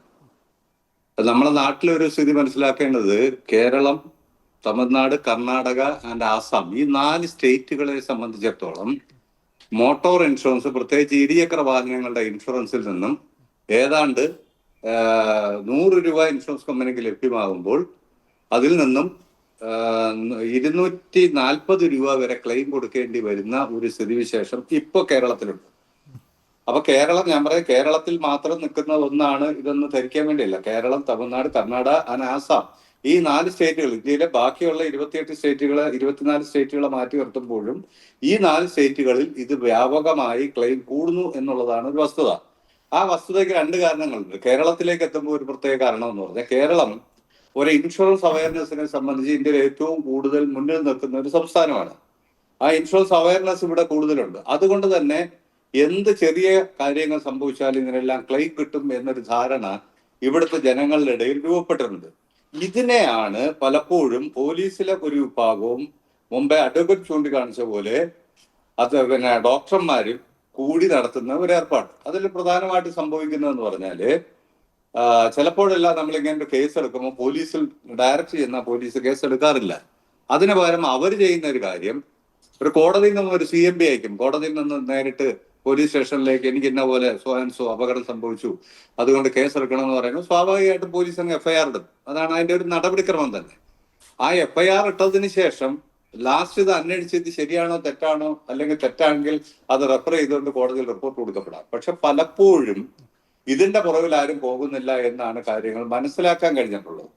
അപ്പൊ അതുകൊണ്ട് സൂചിപ്പിക്കുന്ന ഒരു കാര്യം, ഒരു പ്രധാനപ്പെട്ട റാക്കറ്റുകൾ ചിലരെ അറിഞ്ഞോ അറിയാതെയോ ഇതിന്റെ ഭാഗമായി മാറാറുണ്ട്. അതിൽ പോലീസ് ഉൾപ്പെടെയുള്ള പലരും ഇതിന്റെ ഒരു ഭാഗമാകുന്നു. ഡോക്ടർമാരുടെ സർട്ടിഫിക്കറ്റ് അതിന്റെ ഭാഗമാകുന്നു. അതിനോടൊപ്പം തന്നെ ഇതിനെ എല്ലാം ഉപയോഗപ്പെടുത്തുന്ന തരത്തിലുള്ള ഒരു വിഭാഗം അഡ്വക്കേറ്റ്മാരും എന്ത് വന്നാലും ക്ലെയിം വാങ്ങി തരാം എന്നുള്ള രൂപത്തിലേക്ക് അഡ്വക്കേറ്റ്മാരും ഇതിന്റെ ഭാഗമായി മാറുന്നു എന്നുള്ളതും ഒരു യാഥാർത്ഥ്യം. അതിൽ ഏറ്റവും പ്രധാനമായി നമ്മൾ ശ്രദ്ധിക്കേണ്ടത്, 1988 ഇന്ത്യൻ പാർലമെന്റ് പാസാക്കിയ ഇൻഷുറൻസ് ആക്ട് പ്രകാരമാണ് തേർഡ് പാർട്ടി ഇൻഷുറൻസ് നിർബന്ധമായിട്ടുള്ളത്. അത് ഇരുചക്ര വാഹനം മുതൽ മോട്ടാർ ഘടിപ്പിച്ച ഏതൊരു വാഹനവും പൊതുനിരത്തുകളിലൂടെ യാത്ര ചെയ്യണമെന്നുണ്ട് എങ്കിൽ ഇത് മസ്റ്റാണ്. അതുകൊണ്ടാണ് ഇതിനെ പൂർണ്ണമായിട്ടും നിർബന്ധ ഇൻഷുറൻസ് എന്ന രൂപത്തിലേക്ക് പറയുന്നത്. ബാക്കിയൊന്നും നിർബന്ധിതമായിട്ടുള്ള ഇൻഷുറൻസ് അല്ല. ആ ഇൻഷുറൻസ് എന്ന് പറയുന്നത്, ഒരു വാഹനം, ഒരാൾ ഓടിക്കുന്ന വാഹനം മറ്റൊരാളിനെ ചെന്ന് ഇടിക്കുകയും അയാൾക്ക് അപകടം സംഭവിക്കുകയും ചെയ്താൽ, അല്ലെങ്കിൽ കാഷ്വാലിറ്റി ഒരു ഡെത്ത് സംഭവിക്കുകയോ ചെയ്താൽ, അയാൾക്ക് കോടതി നൽകുന്ന കോമ്പൻസേഷൻ കൊടുക്കാൻ ഇൻഷുറൻസ് കമ്പനികൾ ബാധ്യസ്ഥരാണ് നിയമപ്രകാരം. ആ നിയമത്തിന്റെ ബലത്തിലെയാണ് ഇവിടെ പൂർണ്ണമായും ചൂഷണം ചെയ്യപ്പെടുന്നു എന്നുള്ളൊരു വസ്തുത. ഞാൻ ആദ്യം സൂചിപ്പിച്ച പോലെ കേരളം ഉൾപ്പെടെയുള്ള ഈ സംസ്ഥാനങ്ങളിൽ ഉയർന്നു വന്നിട്ടുള്ള ഈ വലിയ തരത്തിലുള്ള ക്ലെയിം, അത് നമ്മുടെ നാട്ടിന് വലിയ ദോഷം ചെയ്യുന്ന ഒന്നാണ് എന്നുള്ളതാണ് ഒരു വസ്തുത. ഇന്ത്യയിലെ മറ്റു ഏത് സംസ്ഥാനങ്ങളെ അപേക്ഷിച്ചും കേരളത്തിൽ അത് മുന്നിട്ട് നിൽക്കുന്നു എന്നൊരു കാരണം കൂടി നമുക്കിത് മനസ്സിലാക്കാൻ കഴിയും. അതിന്റെ പിന്നിൽ ഇത്തരം റാക്കറ്റുകൾ അല്ലെങ്കിൽ ഇത്തരം തട്ടിപ്പുകൾ അല്ലെ ഇൻഷുറൻസ് കമ്പനിയിൽ നിന്ന് ക്ലെയിം വാങ്ങിച്ചെടുക്കാനുള്ള ഗൂഢമായ സംഘങ്ങൾ ഇതിന്റെ പിന്നിൽ പ്രവർത്തിക്കുന്നുണ്ട് എന്ന് നമുക്ക് അസംയുക്തമായി അന്വേഷിച്ച് കണ്ടുപിടിക്കുകയും തെളിയിക്കപ്പെടുകയും ചെയ്യേണ്ട വസ്തുതയാണ് എന്ന കാര്യത്തിൽ തർക്കമൊന്നുമില്ല. ശരി. അപ്പൊ ഇതിൽ ഇരയായി വരുന്ന മനുഷ്യർ മാത്രമല്ല, ഇതിന്റെ ഭാഗമായി ഈ രംഗത്ത് ഞങ്ങളെ പോലെയുള്ളവർ ഇൻഷുറൻസ് ഏജന്റുമാർ എന്ന നിലയിൽ ഈ രംഗത്ത് പ്രവർത്തിക്കുമ്പോൾ സ്വാഭാവികമായിട്ടും ഞങ്ങളുടെ എല്ലാം ഭാഗത്തു നിന്നുണ്ടാകുന്ന ഒരു വലിയ ബുദ്ധിമുട്ട്, ഞങ്ങൾ ചെയ്ത ഇൻഷുറൻസിൽ നിന്നാണ് ക്ലെയിം കൂടുതൽ രൂപപ്പെടുന്നതെന്ന് കമ്പനി പറയും. ആ കമ്പനി ക്ലെയിം കൂടുതൽ നിങ്ങളുടെ ഇൻഷുറൻസിന് കൂടുതൽ സംഭവിക്കുന്നു എന്ന് പറയുമ്പോൾ അവർക്ക് കിട്ടേണ്ടുന്ന മറ്റ് ആനുകൂല്യങ്ങളോ അല്ലെങ്കിൽ കമ്പനി തന്നെ അവരെ ഡീബാർ ചെയ്യുന്ന അവസ്ഥയിലേക്ക്, അല്ലെങ്കിൽ അവരുടെ ഇൻഷുറൻസ് ക്ലെയിമുകൾ ഇൻഷുറൻസിനെ അല്ലെങ്കിൽ അവരുടെ ഇൻഷുറൻസ് കൊണ്ടുവരുന്ന ആ നടപടികളെ നിരുത്സാഹപ്പെടുത്തുന്ന തരത്തിലേക്ക് കമ്പനികൾ നീങ്ങാറുണ്ട്. അതിന്റെ ഒരു കാരണം തന്നെ ഇതാണ്. കാരണം ക്ലെയിം കൂടുതൽ വരുന്നു എന്നുള്ളതാണ് ഒരു വസ്തുത എന്നിപ്പോൾ മനസ്സിലാക്കുകയാണ്. യെസ്. അഡ്വക്കേറ്റ് കൊല്ലങ്കോട് രവീന്ദ്രൻ നായർ, താങ്കൾ സൂചിപ്പിച്ച് കാണും, അതായത് ഈ തട്ടിപ്പിൻ്റെ സൂത്രധാരൻ ഒരു അഭിഭാഷകനാണ്. അയാളാണ് ഈ നിയമത്തിൻ്റെ പഴുതുകൾ അല്ലെ ഈ സാധ്യതകളെല്ലാം തേടിപ്പോകുന്നത്. യെസ്. അഭിഭാഷകൻ കാട്ടാക്കട സതീഷ് കുമാർ ഇപ്പം നമുക്കൊപ്പം ചേരുന്നുണ്ട്. ശ്രീ കാട്ടാക്കട സതീഷ് കുമാർ, താങ്കൾക്കെതിരെയാണ് വലിയ ആക്ഷേപം ഉയരുന്നത്. താങ്കൾ അഭിഭാഷകനായി നിന്നുകൊണ്ട് ഇത്തരം തട്ടിപ്പുകൾ നിരവധിയായി വന്നു. ഇതാണ് ഇൻഷുറൻസ് കമ്പനിയുടെ പരാതി. കോടതിയിൽ ഈ ഒരു ഹർജി വരികയും നിങ്ങൾക്കെതിരെ വലിയ ആക്ഷേപമായി നിൽക്കുകയും ചെയ്യുന്നുണ്ട്. ഹലോ, കേൾക്കാമോ? കേൾക്കാം. ഇത് ഞാൻ അഭിഭാഷകൻ സതീഷ് കുമാറാണ്.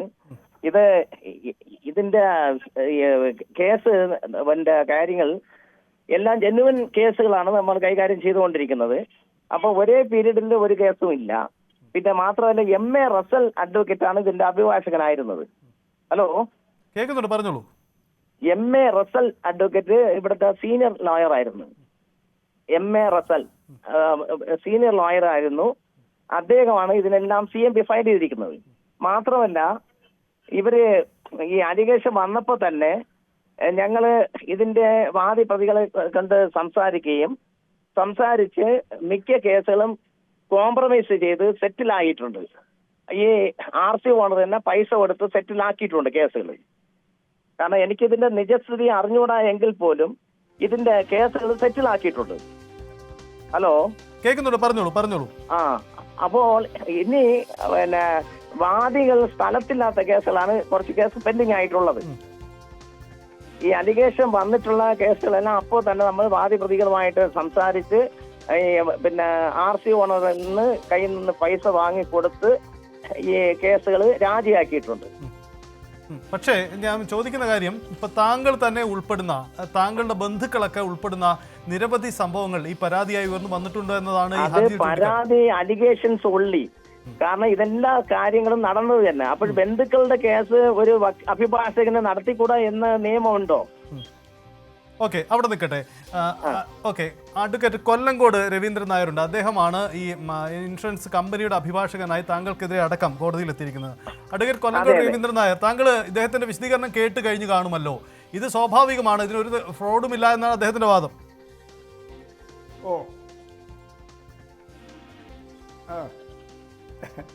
അദ്ദേഹത്തിന്റെ വിശ്വാസം അദ്ദേഹത്തെ രക്ഷിക്കട്ടെ. അതേ എനിക്ക് ഇപ്പോഴും പറയാനുള്ളൂ. കാരണം നമ്മളൊരു കാര്യം ചെയ്യുമ്പോൾ ഒരിക്കലും ഫ്രോഡും ജസ്റ്റിസും ഒന്നിച്ചു പോവില്ല.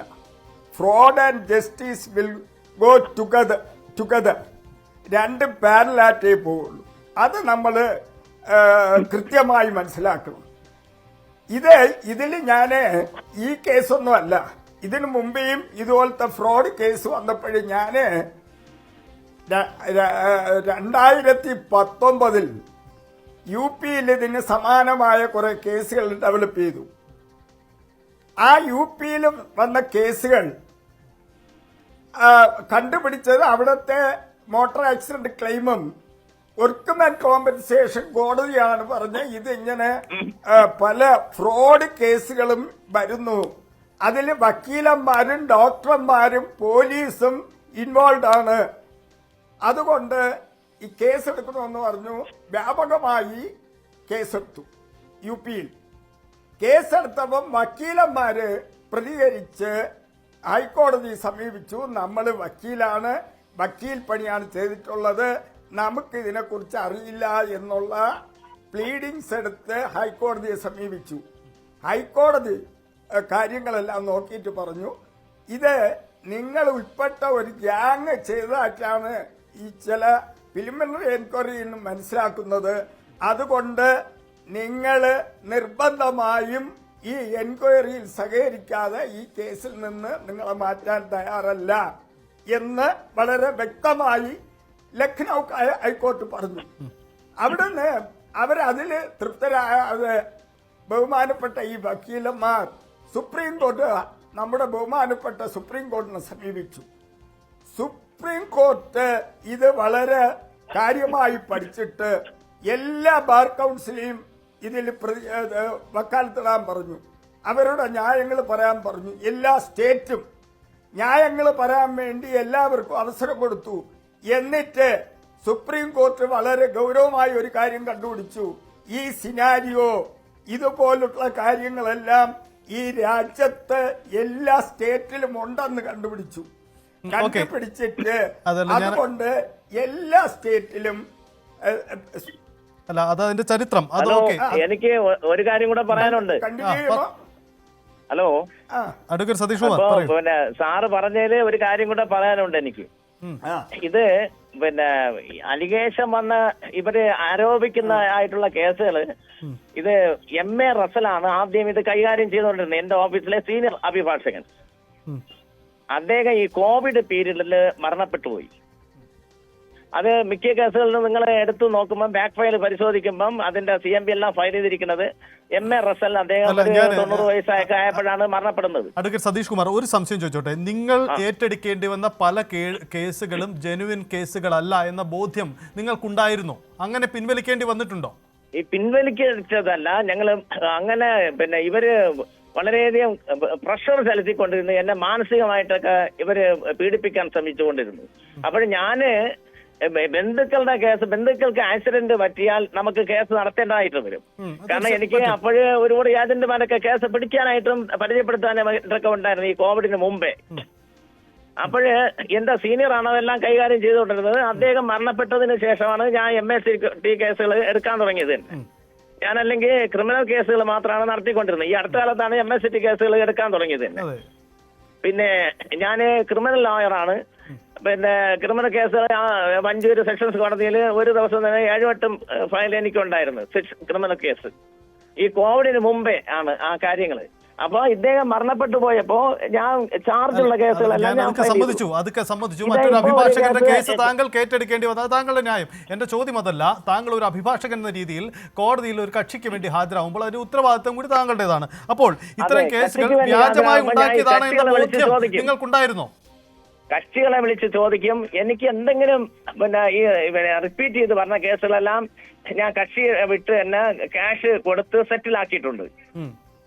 എന്തെങ്കിലും സംശയം എനിക്ക് തോന്നിയാൽ ഉടനെ തന്നെ കക്ഷിയെ വിളിച്ച്, അത് ഈ കൊല്ലങ്കോട് സാറിനും അറിയാം, നിരവധി കേസുകൾ എന്റെ ഫയലിൽ നിന്നും കുറവാക്കിയിട്ടുണ്ട്. ഈ പിന്നെ പക്ഷെ അതെല്ലാം നഷ്ടം സഹിച്ചത് RC ഓർഡറാണ്. RC ഓർഡർ പൈസ കൊടുത്താണ് സെറ്റിൽ ആയിട്ടുള്ളത്. ഇത് ഞാൻ ചോദിക്കട്ടെ, ഇങ്ങനെ ഒരു മാഫിയ നിലവിലുണ്ടോ? യഥാർത്ഥത്തിൽ ഇങ്ങനെ ഉണ്ടോ? കാരണം വലിയ ആക്ഷേപം നേരിടുന്ന മേഖലയാണ്. അങ്ങനെ ഉണ്ട് എന്ന കാര്യം നേരത്തെ തന്നെ കോടതികളൊക്കെ സ്ഥിരീകരിച്ചിട്ടുള്ളതാണ്. ഇപ്പോൾ ഇൻഷുറൻസ് കമ്പനികൾ അവരുടെ പണം വ്യാജമായി തട്ടിയെടുക്കാൻ മാഫിയ ഉണ്ടോ എന്ന് എനിക്കറിയില്ല. കാരണം നമുക്ക് ചാർജ് ഉള്ള കേസാണെങ്കിൽ നമ്മൾ ഫയൽ ചെയ്യും. ചാർജ് സ്റ്റേജ് എത്തുമ്പോഴാണ് നമ്മൾ അടുത്ത് വരുന്നത്. അതെ, ഞാൻ ഉദാഹരണം ചോദിക്കട്ടെ. ഇപ്പം നിങ്ങളുടെ കേസിൽ തന്നെ പരിശോധിക്കുമ്പോൾ നിരവധി കേസുകളുണ്ട്. അതിലൊരു കേസായി ഒരു അപകടം, സാധാരണ നടന്ന ഒരു അപകടം, ആ അപകടം പിന്നീട് ഒരു വാഹന അപകടം, മറ്റൊരു വാഹനം വന്ന് ഇടിച്ചതാണ് എന്ന തരത്തിലേക്ക് വരുമ്പോൾ ഇതിൽ എന്താണ് നടന്നത് എന്ന കാര്യം നിങ്ങൾ പരിശോധിക്കപ്പെടില്ലേ? ഇതിന് FIR ഇടുന്നതിന് വേണ്ടി ഇത് സംഭവം സാധാരണ ഇപ്പം എന്റെ മുമ്പ് ഒരു 90 വയസ്സായ ഒരു ആക്സിഡന്റ് കേസ് ഇരിക്കുകയാണ്. അദ്ദേഹം പിന്നെ KSRTC ബസ്സില് അദ്ദേഹത്തിന്റെ വൈഫ് KSRTC ബസ്സില് 2 ദിവസത്തിന് മുമ്പേ പോയപ്പോ മലയങ്കിഴിൽ നിന്ന് ബിവറേജ് കോർപ്പറേഷൻ അടുത്ത് വെച്ച് സഡൻ ബ്രേക്ക് ചെയ്തപ്പോ മണ്ട ഇടിച്ച് വീഴുന്നു എന്നുള്ളതാണ് കേസ്. തലയിൽ പൊട്ടി ഒരു 70 വയസ്സായ സ്ത്രീ ആദ്യം മെഡിസിറ്റിയിൽ കൊണ്ടുവന്നു. അതിനുശേഷം നേരെ മെഡിക്കൽ കോളേജിൽ കൊണ്ടുവന്ന് ഇപ്പോഴും ട്രീറ്റ്മെന്റിലാണ് അദ്ദേഹം. നമുക്കൊരു പരിചയമില്ലാത്ത കക്ഷി എന്റെ ഓഫീസ് തേടി വരുന്നു. ഞാൻ അദ്ദേഹത്തെ ഇപ്പം പെറ്റീഷൻ എഴുതിക്കൊണ്ടിരിക്കുകയാണ്. അദ്ദേഹം തന്നെ കൈപ്പടയിൽ എഴുതുന്നു. അദ്ദേഹം KSRTCയിലെ ഒരു ജീവനക്കാരനാണ്. അപ്പോ പോലീസ് സോമോട്ടയായിട്ട് കേസ് പലതും എടുക്കാറില്ല. അല്ല, പോലീസ് സുമോട്ടോ കേസ് എടുക്കാതെ വരുമ്പോൾ നിങ്ങൾ എന്ത് വഴിയാണ് പിന്നെ നമ്മൾ പെറ്റീഷൻ ഫയൽ ചെയ്യുന്നു, പെറ്റീഷൻ കൊടുത്ത് എടുക്കുന്നു. പെറ്റീഷൻ കൊടുത്തിട്ടും അവര് എടുത്തില്ലെങ്കിലാണ് ഈ 2 വർഷത്തിന് മുമ്പേ ലിമിറ്റേഷൻ ഇല്ല. ഇവര് കൂടുതൽ കേസും ഡിലേ ആയി ഈ കേസെടുക്കാൻ പോലീസിന് കേസെടുക്കാൻ ഡിലേ ആയെന്നാണ് പറയുന്നത്. നീതി നിഷേധിക്കപ്പെടുമ്പോഴാണ് നമ്മുടെ അടുത്ത് വരുന്നത്. അവിടെ നിൽക്കട്ടെ. കൊല്ലംകോട് രവീന്ദ്രൻ നായർ, അങ്ങനെയാണോ ഈ വാദത്തിൽ എന്തെങ്കിലും കഴമ്പുണ്ടോ? പോലീസ് എടുക്കാതെ പോണ കേസുകളെ കോടതിയിൽ പോയാണോ, അതോ അല്ലെങ്കിൽ കോടതിയിൽ തെറ്റായി വ്യാഖ്യാനിച്ച് കോടതി ഉത്തരവ് നേടി പോലീസിലൂടെ FIR നേടുകയാണോ ചെയ്യുന്നത്? നിങ്ങളുടെ ബോധ്യം എങ്ങനെയാണ് ഇക്കാര്യത്തിൽ?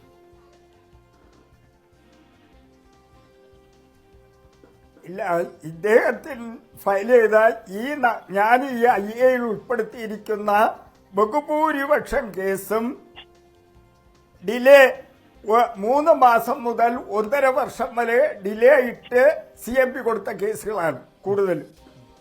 അത് ഒരിക്കലും അങ്ങനെ വരൂല. 1-2 കേസ് വരും. അത് മിസ്റ്റർ സതീഷ് കുമാർ പറഞ്ഞതുപോലെ ചിലപ്പോൾ പോലീസ് ചില കാരണങ്ങൾ കൊണ്ട് കേസെടുക്കാതിരുന്നാൽ CMP കൊടുത്ത് മജിസ്ട്രേറ്റ് കോടതിയിൽ 156(3) CRP അനുസരിച്ച് CMP കൊടുത്ത് ആ CMP റെഫർ ചെയ്ത് പോലീസിന് കൊടുത്ത് FIR ഇടുന്ന ഒരു രീതിയുണ്ട്, ഇല്ലെന്നല്ല. പക്ഷേ എല്ലാ കേസും ആ രീതിയിൽ കൊണ്ടുപോകാൻ ഒരു അഡ്വക്കേറ്റും ശ്രമിക്കുക. അതാണ് ഇതിൽ വന്നിരിക്കുന്ന സംഭവം. അതിന് മറുപടി ഞാൻ പറയാം. എനിക്ക് 11 പ്രാവശ്യം അപകടം പറ്റിയിട്ടുണ്ട്. ഈ ഇൻഷുറൻസ് കമ്പനി എന്നെ 2 പ്രാവശ്യം എനിക്ക് തന്നിട്ടുണ്ട്. എന്നെ വന്ന് നേരിട്ട് കണ്ട അറിയാം. ആ ഫ്രാക്ചർ എല്ലാം ഞാൻ കാണിക്കാം. ഓപ്പറേഷൻ വരെ നടത്തിയിട്ടുണ്ട്. ഒരു കേസ് ആ കോടതി നോ റെപ്രസെന്റേഷൻ തള്ളിയതിന് എന്റെ കേസ് എടുക്കാൻ പോലും ആരുമില്ല. അവര് അലിഗേഷൻ ഉള്ള കേസ് ആയിരിക്കുമെന്നാണ് അവർ വിചാരിക്കുന്നത്. പക്ഷേ ജെനുവിൻ ആണെന്ന് എനിക്കറിയാം. അതിന് റെസ്റ്റോ കൊടുക്കാതിരിക്കുന്നത്. അത് മാത്രമല്ല, ഒരു 2 വർഷത്തിനകത്ത് വെച്ച് എനിക്ക് ഒരു ആക്സിഡന്റ് കൊലശേഖരത്ത് വെച്ച് സംഭവിച്ചു. എന്റെ കാറിൽ എന്റെ പിള്ളേരും ഞാനും എല്ലാവരും ലോങ് ട്രിപ്പ് ഒരു ടൂർ കഴിഞ്ഞിട്ട് വരികയായിരുന്നു. ആ കൊലശേഖരം പോലീസ് സ്റ്റേഷന്റെ അതിർത്തിയിൽ വെച്ച് ഒരു ലോറി, ടാങ്കർ ലോറി കയറി വന്നപ്പോൾ ഞാൻ വെട്ടിത്തിരിച്ച് മതില് ഇടിച്ച് തെറിപ്പിച്ചു. അപ്പോഴ് വണ്ടി പൊളിച്ചാണ് ഞങ്ങൾ എല്ലാവരും ഇറക്കിയത്. അതിന് തന്നെ ഈ ഇൻഷുറൻസ് കമ്പനി തന്നെ, ന്യൂ ഇന്ത്യ ഇൻഷുറൻസ് കമ്പനി 1,67,000 വണ്ടി പണിക്കാൻ മാത്രം കൊടുത്തു. വണ്ടി നമ്പർ വേണമെങ്കിൽ ഞാൻ ഇതിൽ വാട്സാപ്പിൽ ഇട്ട് തരാം, ആരെങ്കിലും വാട്സാപ്പ് നമ്പർ ഉണ്ടെങ്കിൽ. ഇവരതൊന്നും അല്ല ചോദിക്കുന്നത്. ഞാൻ എന്റെ ബന്ധുക്കളുടെ കേസ് എന്തുകൊണ്ട് ഞാൻ ഫയൽ ചെയ്തു, വേറെ വക്കീൽ ഫയൽ ചെയ്താൽ പോരെ എന്നാണ് ഇവരുടെ ന്യായം. അങ്ങനെ ഒരു ന്യായമായതുകൊണ്ട് ഞാൻ RC ഓണറെ വിളിച്ച് ക്യാഷ് കൊടുത്ത് ഏകദേശം എല്ലാ കേസുകളും സെറ്റിൽ ചെയ്തിട്ടുണ്ട്. ഇപ്പം 942 എന്ന് പറയുന്ന കേസിലാണ് ഇവരെ കൊണ്ട് ഹാജരാക്കിയിരിക്കുന്നത്. 942/2017. ആ കക്ഷി 80% ഡിസബിലിറ്റിയിൽ ബെഡ്റിഡനിൽ കിടക്കുകയാണ്. എന്റെ കക്ഷികൾ ഏകദേശം എല്ലാം മരണപ്പെട്ടു പോയി. സമയത്തിന് ക്ലെയിം കിട്ടാതെയാണ് മരണപ്പെട്ടു പോയത്. കാരണം ജീവിത മാർഗം പിന്നെ അത് മുന്നോട്ട് നീങ്ങാൻ സാധിക്കുന്നില്ല. ഈ കമ്പനിക്കാർ ഓരോ ന്യായം പറഞ്ഞ് ഈ ഡിലേ ആക്കി പ്രത്യേകിച്ചും ഈ സാറ് വന്നതിന് ശേഷമാണ് ഈ ക്ലെയിം എമൗണ്ട് തക്ക സമയത്തിന് പാർട്ടീസിന് കിട്ടാതെ അങ്ങനെ പലരും ആത്മഹത്യ ചെയ്ത് പോയിട്ടുണ്ട്. എന്റെ കക്ഷികളുടെ പല കേസുകളും നിങ്ങൾ അന്വേഷിച്ചാൽ മനസ്സിലാവും. ഈ കക്ഷികൾ ഇപ്പോൾ ലൈവായിട്ടില്ല. അപ്പോഴേ ഇവരെ എന്നെ സമ്മർദ്ദം ചെലുത്തുന്ന പറഞ്ഞാൽ ഈ കേസുകളൊക്കെ പിൻവലിക്കണം. അത് നിങ്ങളുടെ ആക്ഷേപം ഇൻഷുറൻസ് കമ്പനി പണം നൽകാതിരിക്കാൻ വേണ്ടി പിടിച്ചു വെക്കുന്നു എന്നതാണ്, അല്ലാതെ അതിനപ്പുറം ഫ്രോഡ് പണിക്കില്ലെന്നാണ്. ഞാന് അഭിഭാഷകനായിട്ട് സന്നദ്ധ ഒരു അഭിഭാഷകനാണ്. ഞാൻ ഏകദേശം 30 വർഷത്തെ പ്രാക്ടീസ് ഉള്ള ആളാണ്. ദയവായി ശ്രീ ഒന്ന് തുടരുക. Subhash Babu, retired SP നമുക്കൊപ്പമുണ്ട്. ശ്രീ സുഭാഷ് ബാബു, താങ്കൾ ഈ വാർത്ത ശ്രദ്ധിച്ചിട്ടുണ്ടാവുമെന്ന് കരുതുന്നു. അതായത് സംസ്ഥാനത്ത് ഈ മോട്ടോർ വാഹന ക്ലെയിമുകൾ കിട്ടുന്നതിന് വേണ്ടി വ്യാജ ആക്സിഡന്റുകൾ നടന്നു എന്ന വ്യാജരേഖയുണ്ടാക്കുന്നു. അതിന് പിന്നിൽ ഒരു പോലീസിൻ്റെ ഡോക്ടർമാരുടെ ഒക്കെ സഹായം ഉണ്ടാകുന്ന ഒരു വലിയ മാഫിയ പ്രവർത്തിക്കുന്നു എന്നതാണ് ഈ ഇൻഷുറൻസ് കമ്പനികളുടെ ഒരു ഹർജി വന്നിരിക്കുന്നത്. യഥാർത്ഥത്തിൽ രാജ്യത്തെ പലയിടങ്ങളിലും സംസ്ഥാനത്ത് മുമ്പും ഇത്തരം തട്ടിപ്പുകൾ നടന്നു എന്നത് രേഖകളുണ്ട്, കോടതികൾ അത് തെളിയിച്ചിട്ടുള്ളതാണ്. ഇത് വ്യാപകമാണോ? താങ്കളുടെ ശ്രദ്ധയിൽ അത് ഉണ്ടായിട്ടുണ്ടോ? അല്ല, ഇത് പണ്ട് വളരെ വർഷങ്ങളായിട്ട് നടന്നുകൊണ്ടിരിക്കുന്ന ഒരു സംവിധാനമാണിത്. കാരണം അത് പിന്നെ ഈ ആക്സിഡന്റ് ആയി കഴിഞ്ഞാൽ പോലീസ് ഉദ്യോഗസ്ഥന്മാര് ചില പ്രത്യേക വക്കീൽമാർക്ക് കൊടുക്കുക, അവരുടെ ഏജന്റുമാരുണ്ടാവും, അവർ അവിടെ നിന്ന് പണം വാങ്ങും. അത് കഴിഞ്ഞതിന് ശേഷം ഹോസ്പിറ്റലിൽ പോയിട്ട് ചില ഡോക്ടേഴ്സ്, അത് അപൂർവം ചില ഡോക്ടർമാരൊക്കെ ഇതിനകത്ത് ഇല്ലാത്ത ഇഞ്ചുറി എഴുതുകയും പിന്നെ കൂടുതൽ ദിവസം ട്രീറ്റ്മെന്റ് കാണിക്കുകയും കപ്പാസിറ്റേഷൻ കാണിക്കുകയും ഒക്കെ ചെയ്തിട്ട് അവർക്ക് പണം കൊടുത്തിട്ട് അവരെ സ്വാധീനിക്കുക. അതുവഴി സർട്ടിഫിക്കറ്റ് നേടുക, ഇൻഷുറൻസ് കമ്പനി പോവുക, അവർക്ക് MACT കേസ് കൊടുക്കുക. കേസ് കൊടുത്തതിന് ശേഷം അങ്ങനെ വാങ്ങുന്ന ഒരു മാഫിയ അത് ഉണ്ട്. അത് പിന്നെ രണ്ടാമത്തെ എന്താ പറയുക, ആക്സിഡന്റും ഈ അതേമാതിരി ഫയർ ഒന്നും ഉണ്ടാകാതെ വേറെ ഏതെങ്കിലും കാരണം കൊണ്ട് പിന്നെ വണ്ടിക്ക് പരിക്ക് പറ്റി, ആൾക്ക് പരിക്ക് പറ്റി കഴിഞ്ഞാൽ അത് ആക്സിഡന്റ് കൊണ്ടാണ് എന്ന് പറയും. ഏതെങ്കിലും ഒരു വണ്ടി കാണിക്കുകയും അതിന്റെ പശ്ചാത്തലത്തിൽ ഹോസ്പിറ്റലിൽ പോവുക.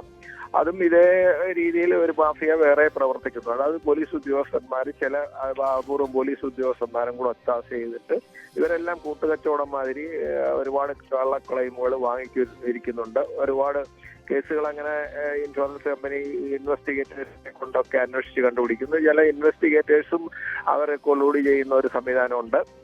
അപ്പൊ അങ്ങനെ വ്യാപകമായിട്ട് തട്ടിപ്പൊക്കെ വന്നതോട് കൂടിയിട്ട് പിന്നെ കുറെ അഡ്വക്കേറ്റ്സ് പണ്ട് ഫീസ് വാങ്ങുന്നത് എങ്ങനെയാന്ന് പറയും, ഇതിന്റെ പണമൊക്കെ അവർക്കാണ് കൊടുത്തുകൊണ്ടിരുന്നത്. അന്ന് ഈ കക്ഷികൾക്ക് പൈസ കൊടുക്കാറ് മുഴുവനും ഈ ഇൻഷുറൻസ് ഈ വക്കീലന്മാരായിട്ടുള്ള ചില ആൾക്കാർ അത് അടിച്ചു മാറ്റിയതിന്റെ പശ്ചാത്തലത്തിൽ കേസ് ഇതിൽ ചെക്കായിട്ട് കൊടുത്തു. അത് കഴിഞ്ഞതിന് ശേഷം കക്ഷികളുടെ അക്കൗണ്ടിലേക്ക് മാത്രം കൊടുക്കുന്നു. അങ്ങനെ പല മാറ്റങ്ങളും കോടതിയിൽ പോലും വന്നിട്ടുണ്ട്. അത് ഇൻഷുറൻസ് കമ്പനികളെ മാറ്റിയിട്ടുണ്ട്. പിന്നെ ഇൻഷുറൻസ് കമ്പനിക്ക് ചില ഉദ്യോഗസ്ഥന്മാരുണ്ട്, അവരും വളരെ ഷെയ്ഡി ക്യാരക്ടേഴ്സാണ്. അവരും കൂടെ ഒത്തുചേർന്നിട്ട് ചില ക്ലെയിമുകളൊക്കെ കൊടുക്കും.